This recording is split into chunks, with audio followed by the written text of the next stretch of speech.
Je m'en suis salité boindeni, hein, miyo na zulu, hein, te nini nikakwana ochango na mwana de Jésus masuba. Et maman, maman il faut la casa, mais suffit à la partout.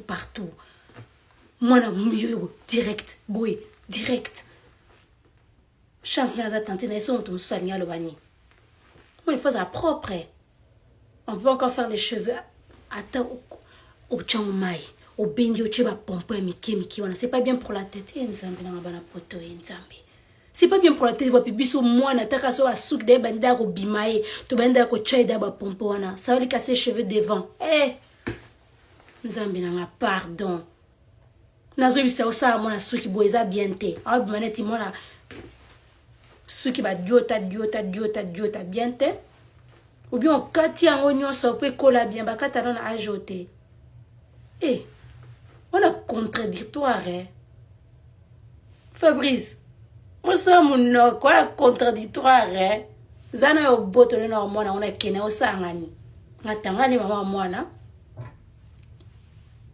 Na sanga ba blague yo siliki na dej. Oh. Moi ça zakanda mkuse. Pardon, na comme que nazonga na ngakasi, nazongi. Mbadi. Fabricia, ton mon ami, ça va? Ok, merci Yaya. Lia bien, mon kondi, lia bien. Hein? Lia bien, bimakana baninga.